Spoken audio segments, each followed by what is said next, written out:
Next question practice ಮಾಡೋಣ. ನೀವು ನಿನ್ನೆ ಮಾಡಿದ್ದೀರಾ? ಕ್ವೆಶ್ಚನ್.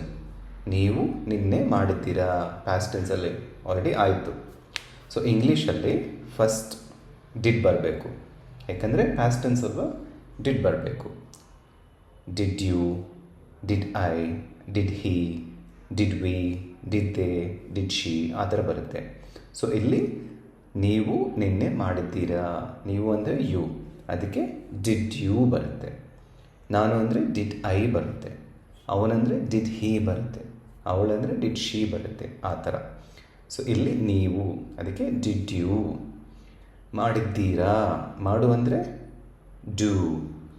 ಇಲ್ಲಿ ಫಸ್ಟ್ ಫಾರ್ಮ್ ಬರಬೇಕು, ಡೂ ಬರಬೇಕು, ಯಾಕಂದರೆ ಡಿಡ್ ಆಲ್ರೆಡಿ ಬಂತು. ಸೊ ಡಿಡ್ ಆಲ್ರೆಡಿ ಸ್ಟಾರ್ಟಿಂಗಲ್ಲಿದೆ, ಡಿಡ್ ಯು. ಆಮೇಲೆ ಡೂ ಫಸ್ಟ್ ಫಾರ್ಮ್ ಬರಬೇಕು. Did you do it yesterday?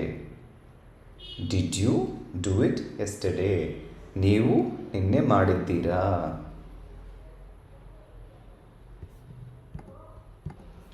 Next, ನೀವು ನಿನ್ನೆ ಆಡಿದ್ದೀರಾ?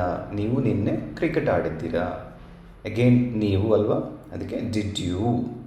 ಕ್ವೆಶ್ಚನ್ಗೆ ಫಸ್ಟ್ ಡಿಡ್ ಬರಬೇಕು, ಪಾಸ್ಟ್ ಟೆನ್ಸಲ್ಲಿ ಕ್ವೆಶ್ಚನ್ಗೆ ಡಿಡ್ ಬರಬೇಕು. ನೀವು ಅಲ್ವಾ, ಅದಕ್ಕೆ ಯು. ಡಿಡ್ ಯು ಕ್ರಿಕೆಟ್ ಆಡಿದ್ದೀರಾ? ಆಡು ಅಂದರೆ ಪ್ಲೇ, ಫಸ್ಟ್ ಫಾರ್ಮ್ ಬರಬೇಕು, ಪ್ಲೇಡ್ ಅಲ್ಲ, ಪ್ಲೇ, ಯಾಕಂದರೆ ಆಲ್ರೆಡಿ ಡಿಡ್ ಇದೆ ಸ್ಟಾರ್ಟಿಂಗಲ್ಲಿ. ಸೊ ಡಿಡ್ ಯು ಇದೆ, ಆಮೇಲೆ ಆಡು ಅಂದರೆ play. Did you play? Did you play? ನೀವು ನಿನ್ನೆ ಕ್ರಿಕೆಟ್ ಆಡಿದ್ದೀರಾ? Did you play cricket yesterday? ನಿನ್ನೆ ಇಂಗ್ಲೀಷಲ್ಲಿ ಟೈಮ್ ಲಾಸ್ಟ್ ಬರಬೇಕು. Did you play cricket yesterday? Did you play ಏನು ಕ್ರಿಕೆಟ್? ಯಾವಾಗ? Yesterday. Did you play cricket yesterday? ಹಾಗೆ did you eat rice yesterday? ನೀವು ನಿನ್ನೆ ರೈಸ್ ತಿಂದೀರಾ? Did you work yesterday? ನೀವು ನಿನ್ನೆ ಕೆಲಸ ಮಾಡಿದ್ದೀರಾ? Did you go to the office yesterday? ನೀವು ನಿನ್ನೆ ಆಫೀಸ್ ಹೋದಿರಾ?